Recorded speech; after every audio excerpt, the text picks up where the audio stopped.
past the time. Welcome to one of the first sessions this morning, Product Ownership 101. So we'll hold a slightly different session. We'll have a panel discussion with our experts from the product ownership management area. As you can see, we have an online Q&A, so you can scan the QR code or go to the website, enter the event number and the password, which is eXpo with lowercase, and ask the question there if you don't want to use the microphone. Obviously, this we hope this will be very interactive. So if you have any questions related to the topic that we're discussing at the moment, please raise your hand and I will pass you the microphone. Yes, the one that Andrzej took, but it's fine. Okay, so okay, so let's start. My name is Łukasz Bałczewski. I'm the product manager in the M2M IoT area for the digital side, the server side. And we have 5 guests, and I'd like them quickly to introduce themselves. Hello. Oh, I'm very loud, so I'll try to be more silent this time. My name is Magdalena Draniewicz. I'm a product owner for Smart Connect Consumer Solution, the DP Plus, also known as a SMDP Plus component in this company for 5 years now, previously being a project manager, business analyst, and subject matter expert in finance, and now connectivity. Hello, my name is Andrzej Wratny. I'm product owner of DPS, Digital Personalization System in connectivity domain. And I work on a daily basis with Magda, Jurek, 5 years in IDEMIA now, in the same product. My turn. Hello, everyone. My name is Dominik, and I am a product owner for Totem Platform. So for a daily basis, I'm working with 2 Scrum teams. One is SDK team and one backend team. I joined IDEMIA in 2001 in April, and before that, I was working in such domains like telecom, automotive, and geospatial. Hi, my name is Janiszewski. I'm the product owner of Smart Connect Manager, so one of the products from the connectivity domain. I've been working in IDEMIA since 2017. Before that, I have spent a long time in public area for the public product. Hi, Radek Pigulski. I have same sentence as vast majority of the group here, like 5 years in IDEMIA right now, and currently product owner for secure remote commerce. Okay, thank you. So let's start. For those of you that don't know, the product owner is a role in the Scrum framework that is very briefly described as the one that should make sure that we get the most value out of the product that is being worked on by the whole team, by the Scrum team. That's just one sentence that describes it, and I hope we will expand on it today. So there are already a few questions. There is one that seems fairly good to start. So what are the main 3 things that you do on a day-to-day basis? Some of our guests would like to answer that.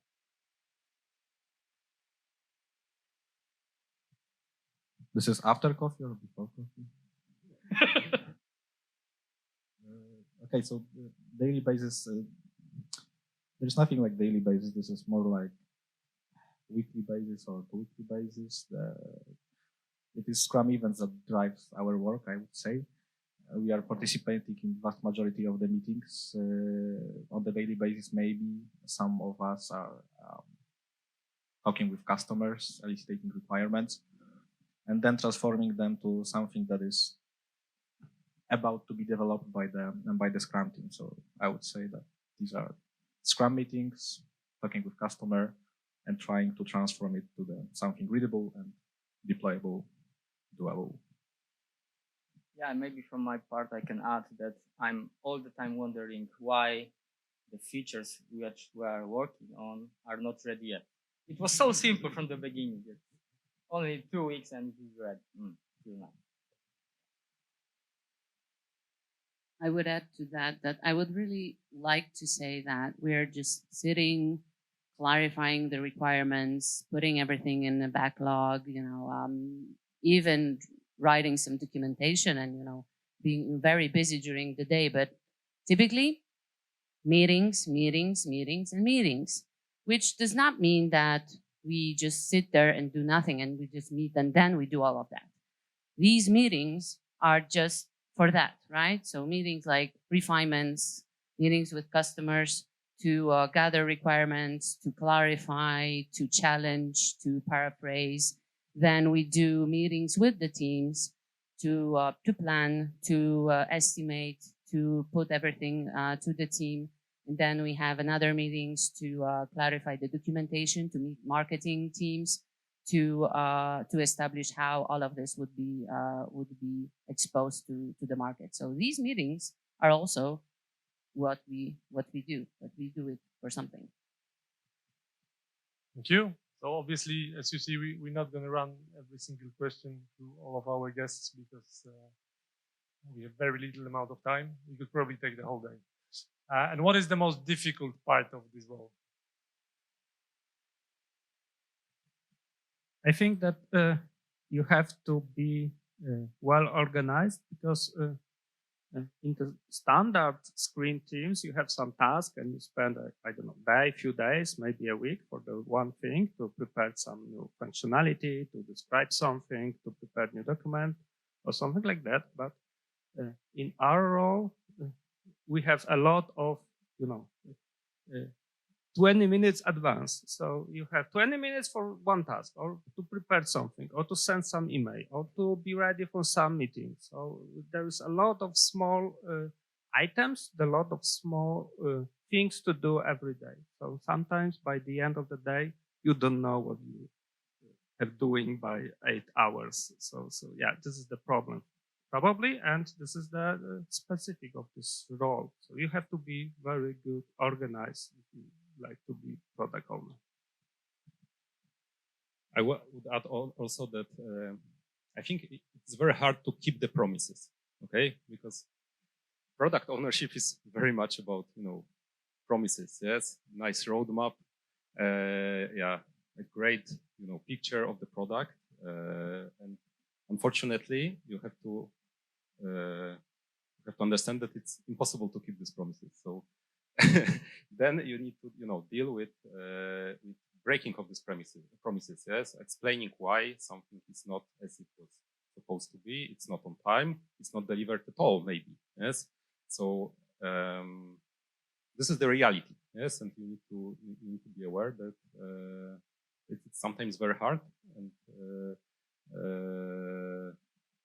simply you need to also know that, yeah, you need to explain why something failed, why something is not on time. So I think that this is a very hard part that we deal with, and yeah, we are in the center of everything, right? Everything is connected with everything, and everything is connected with the product owner. So everybody comes to the product owner, and dealing with those sometimes conflicting requirements just to satisfy everybody is sometimes quite difficult. But at the end of the day, it brings a lot of satisfaction if we build the products that our customers love. But sometimes it's like compliance office that everybody ring a bell and why the heck this look like this? I want some, fresh fruit. I want something in the scope of the project. So this is hard to cope sometimes, but this is the reality, right? Okay, thank you. There's one question from the audience that got like a lot of likes, so I guess we have to take it. And what's the biggest myth about product ownership that we'd like to clear up? Yeah, pick me.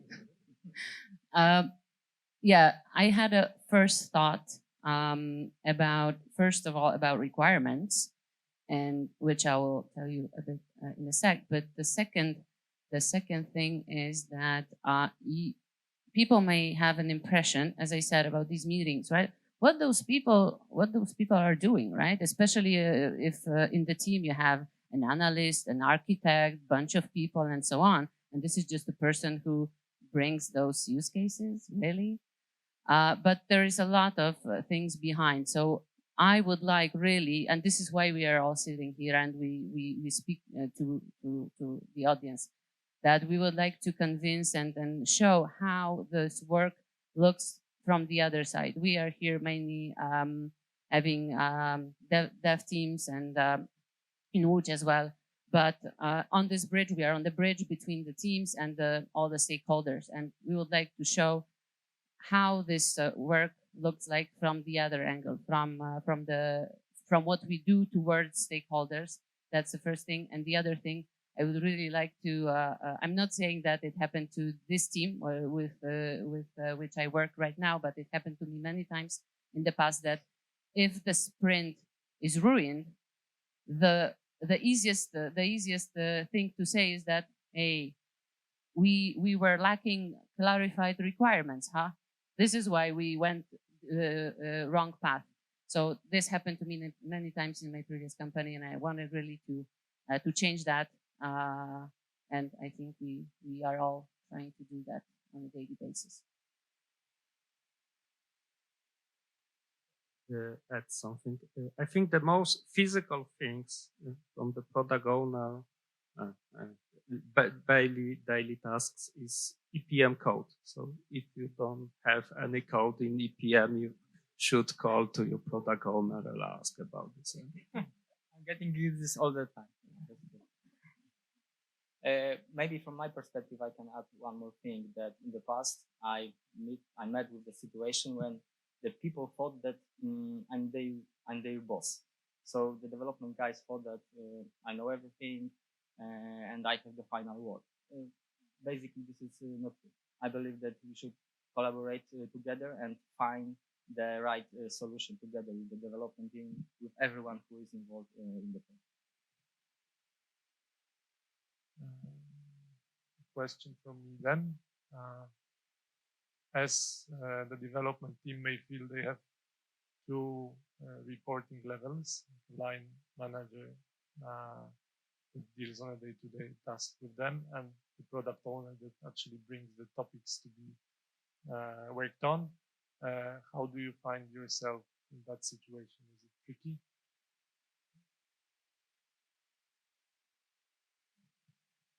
Oh, it's pretty cool, right?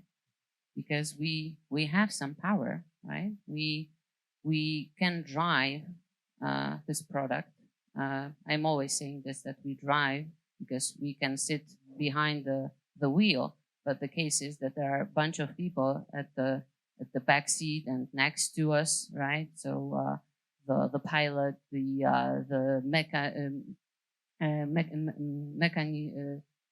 what do you call it? Mechanics, right? The experts and everybody. We are all in that car. So which is cool that we don't have all the HR things, right? We have somebody else driving this team in different aspects. Yeah, we can focus on where we drive, the direction, how fast we get there, and so on. And this is splitting these both things, I think, is the key. I would not imagine this to be differently, right? Because the team leader, for example, can focus on the well-being of this team, and product owners can focus on the motivation and the satisfaction that the team gets from the product we develop all together. And we have the EPM code. Okay, so there's a question, next one, online. If someone has a like real physical question, please raise your hand. Issues with the internet, but I'll read it. How do you manage interdependencies between teams involved in the same product on all the stages of development from idea to development?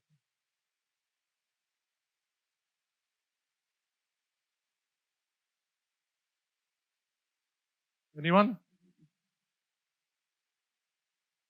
Yeah, it can be me. Last time. Okay.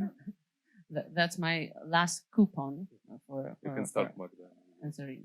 Yeah, but you can. Yeah, generally, we do that with Andrzej, right? Because the solution we bring consists of two products, right? So, and our roadmaps are connected, yeah, because we bring one solution to the customers, while as we have two teams.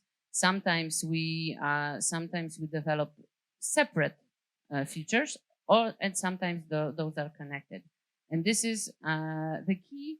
The key lies in the communication, I would say, and the transparency and the tracking and our close cooperation, so that we put everything correctly together, right? Many times we developed solutions. Some of them you know very well, because our key differentiators for this product are related to the cooperation that we have. Yeah, so for these, the sexiest features that we have are the one that we build together. Yeah, so I fully agree. This is a very good example. So, you know, we cannot focus on your product only. Yes, you have to understand the solution for the customer, for the user, and it may consist of multiple products. Yes, like in our case, actually the end-to-end solution contains of two products. Yes, and that's why we need to work together to be more efficient, to plan the roadmap, to discuss between the teams, and then we can deliver the best solution for the end user, not only focus on our products. Yes.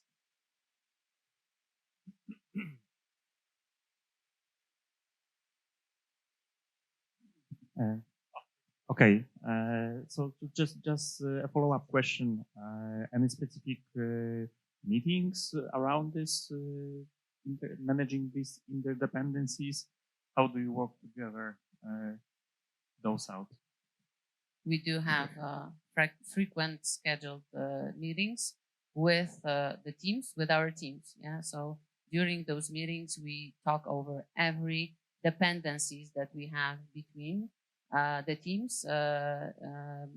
So during those meetings, we have dev teams joining, but we also have meetings around our product portfolio with our product manager. So we all and marketing. So we build that product in this group of people. So one angle is that we work together on the solution from the product management perspective and marketing perspective. And on the other angle, not to miss anything. At the end of the day, we work closely with the teams so that we find the dependencies and any risk when we develop two streamlines, one product at the end, also in terms of timelines and releases. Yeah, so maybe just to highlight what Magda just said, it's not only about internal meetings between the teams, but it's also about the communication to the outside world, let's say, yes, internally, to the pre-sales team, and also to the customers. Yes, so often we do some meetings together, we do demos together, and we can, complement one each other. Yes. Mm-hmm. I'd like to add one items. I think one things for this. Of course, we have some meetings, we have some mails, roadmap, pipelines, whatever. But also, to be a good product owner, you have to like people and you have to talk with people. So from time to time, some things we can cover, but only, it's called desk management. So moving from desk to desk. So talk with people, try to cooperate with them, and also between product owners as well, not only inside the product team. So sometimes it's good to, ask Adam about, Adam, I need your help. I like you and please help me. And this is also some kind of relationship between us, between product teams as well, and cooperate between domains. So sometimes we have meetings, sometimes we have roadmap, we have some, mainly review, something like that, but also, and I think this is some part of our role as well. We have to cooperate between us and between you and me. Can we also ask questions? So how did it change after we start to work remotely? Because you are saying about going from desk to desk, but there can be no one on the desk. Yeah, it's a problem for me, to be honest, because I'm going somewhere and the desk is empty. And I have to call via Teams or something like that to chat to someone. But yeah, I think this cooperation, this non-formal cooperation between people is very important in the product owner role, because I think that, 70% of all items we can cover only by talking, without any management, without any mails or something like that. Thank you. So we've got the interdependencies covered. And now the next question is, how do you manage issues caused by product team members rotation? Really hot topic these days. No, right now we don't have this problem. People are coming to us. We don't.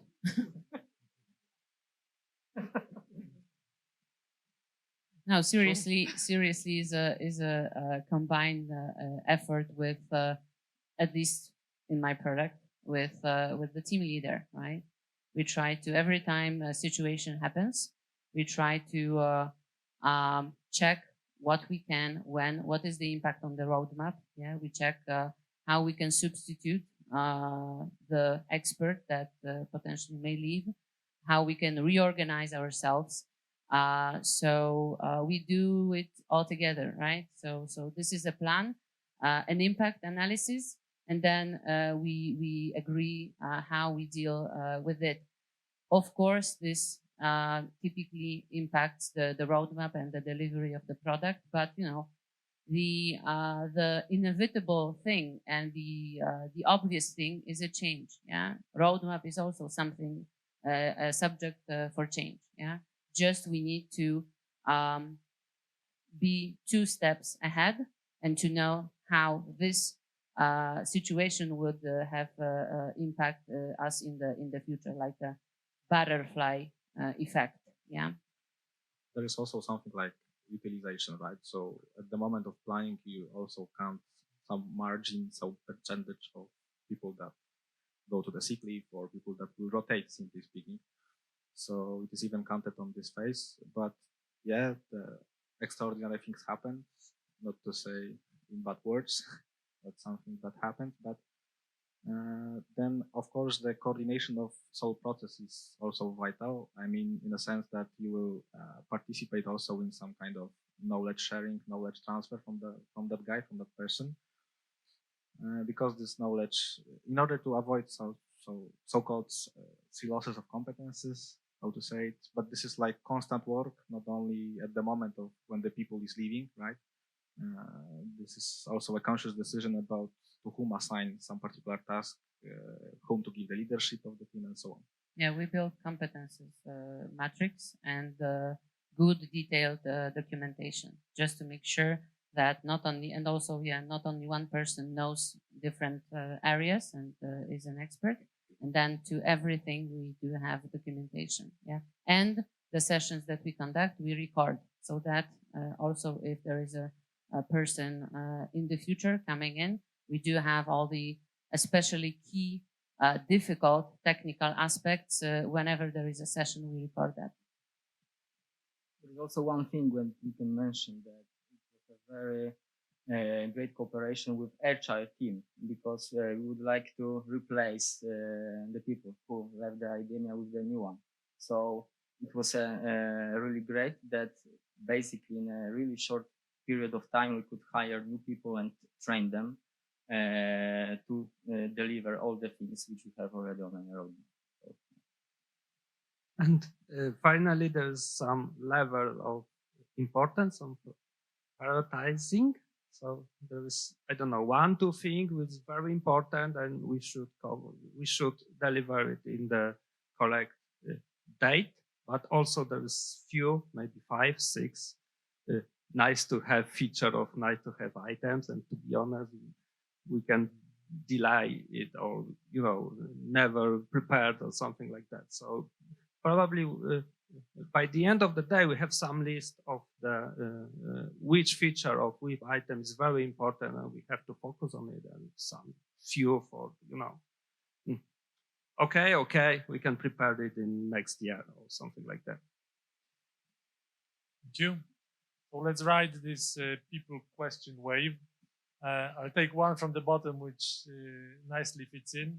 So who are the people you talk to the most, i.e. stakeholders? And I'll merge it with another one. How do you work with architects and business analysts? So let's try to combine this and quickly answer these two questions. So who do we talk to and how do we work with them? So obviously it depends about the setup you have in your team, about the relation you have. But typically, also it depends from what environment you have grown up as a product owner. So which language do you speak, to whom you will speak, that the one will understand you. But typically it is like sharing some vision, maybe formulating it in some few words, something as documentation. And then if you have this opportunity to have in your team a business analyst or functional analyst, you just work closely with him and with an architect in this early phase of the requirement solicitation and try to fragmentarize it, put it into the backlog item, discuss the appropriate solutions, then spread this knowledge with the team, for instance, in refinements. It also depends how you behave depending on the number of people you have in the team, because it is hard to establish even a quiet when you have 20, 30 people in the meeting. Always somebody is, you know, distracted by something that has happened in the house, the postman is at the door, and so on. So we do tend, at least in our team, to have some hierarchy, to just go down with those requirements, to have some leaders, to talk with them about the main points, and then this knowledge is being, let's say, feeded by them to another team members in smaller groups, because the bigger the meeting is, the less effective it is. So according to stakeholders, so in token platform, we have different approaches, let's say, because our stakeholder can be a guy from the particular customer. So, for example, when we have a discovery, we are talking directly with them. To the other customers, we have project managers on our side, which are some kind of proxy between the customer and us. And according to the relationships with architects and business analytics, so we have defined meetings where we can analyze, discuss new features, new items, which are already show up as ideas. So we are just during this meeting, we are just talking about this, trying to divide into the smaller parts, and then continue in sometimes also during this meeting, but sometimes it's moved to the development team. So obviously, product owner is a bridge between the customer and the development team. Yes, so for sure we discuss on a daily basis with both. But I just want to add that least in my case, we have a strong group of internal users. Yeah? So these are not typical customers who pay for the product, but they use our product. Yes? So on a daily basis, I also discuss with them. Yes, it's I don't know, getting some feedback, getting requirements, but also helping them to use the product. Yes, they have a lot of questions, problems. They also report some issues with the product to me. Yes, so this is also, at least in my case, very often that I discuss with the users of the product. Thank you. Now let's take the next one. What are the most important skills to be a product owner in IDEMIA? And I will combine it with a similar question. How can a developer that is interested in becoming a product owner do so? If I may take that, at least start. I would say not only in IDEMIA, but generally speaking, there are some skills which are, let's say, helpful, because there is no, a list of things that you need to have, and you tick them off, and there you go, you're a product owner. But that we do have some flavors. Of course, some communication is the key. That's the key. You need to communicate with different people because you're on that bridge. You need to be able also to translate from the business need or how to solve the problem to the more technical language, which for a developer, as the second question was, how the developer can do that. You have it already, yeah, this translation. Just a developer or any other person need to have some, of this business feeling, some of the use case oriented, the business oriented thinking, how to bring the other way around, right? A developer would have a really expertise in technical things, and then how to translate these technical things that he has in mind to the need, to how to solve, how to benefit the customer at the end of the day. So this is crucial. This translation from business to technical communication, some of the leadership and management skills like project management. You need to organize yourself really well. Business analyst aspects as well, tracing and gathering requirements, documenting requirements, that kind of stuff would be crucial. I would say that technical foundation of each and every developer, the insightful, thinking about broad aspects, these are very useful, let's say, traits in product ownership. However, I would say that for the developer who wants to become a product owner, the key is awareness, that the exposure to external circumstances, people, stakeholders would be very high. So the moment when you are, coding and you are responsible in front of your team leader and product owner, so two guys, two person, it will be much more broader when you become product owner, and you will be asked and hit by many people, by many circumstances, and you will need to cope with that. So I think the awareness of the exposure is the key to understand if you really want to be there, because the technical foundation for this position, I guess that developers has it right. From my side, I can add one more thing, that it would be great if you have domain expertise.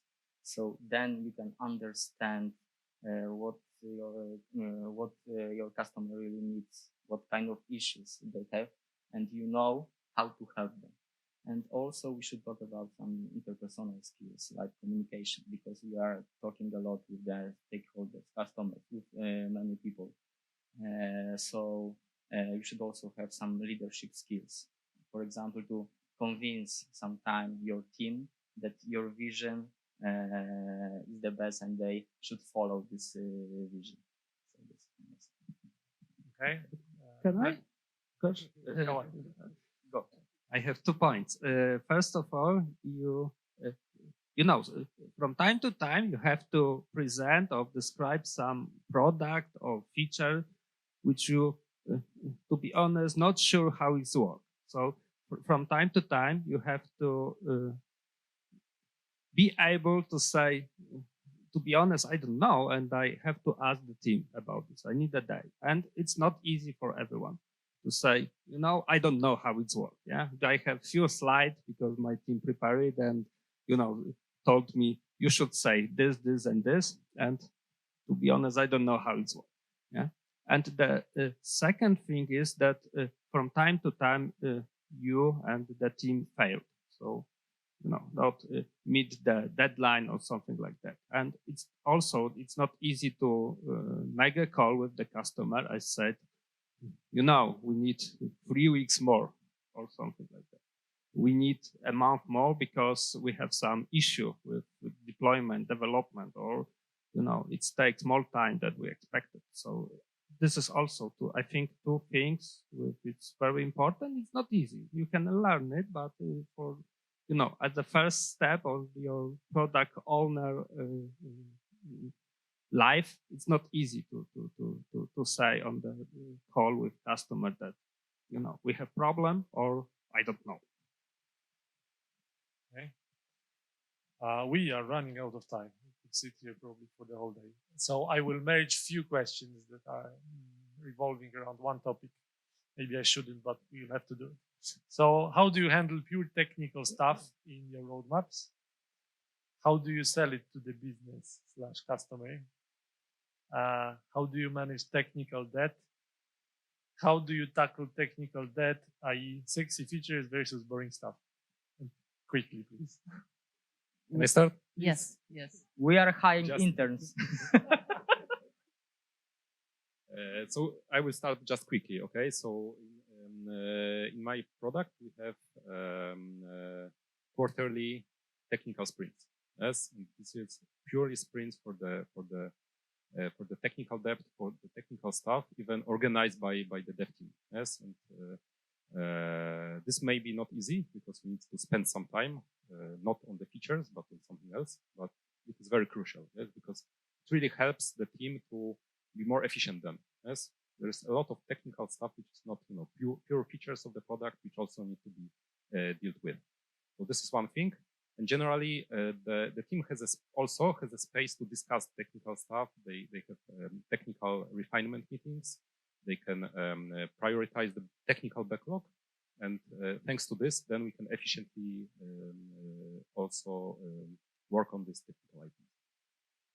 Magda. In my product, I give 20% of the sprint capacity to the team, as we call it, a pick your own objective. So they prepare the items they would like to do, of course, in a smart approach. It needs to be, you know, measured and so on. It needs to bring some benefits. One thing I wanted to add is that, you know, technical depth is a naming. It's something. It's an improvement. It's a technical thing to be done because the circumstances are changing. Yeah, and how we sell it. Typically, under each technical thing, not even the depth, technical thing, not the functional aspects, a benefit is hidden, right? If we do this, at the end of the day, the product will be performing better or the quality will be better. At the end of the day, everything will be for the customer. The team, the dev team, does not do the technical things for themselves. But at the end, it would bring benefit, even if at the end they can develop something quicker because they smoothen the code. Yeah, it's very much about efficiency of the team as well. So it's not pure feature, pure benefit for the product, but, you know, the efficiency. Okay, so we'll probably take 2 more questions. How is security addressed in product roadmap? Well, tough question. We claim as an IDEMIA to be a security company. I think we have overtaken some security companies in the past. So being secure, meaning that preparing the software preparing the applications that are secured is, let's say, at the foundation of this company, I would say. Well, it depends. We, in our product, typically, we are under certifications as you in connectivity. So this is a first official measure that we take and that we should comply with.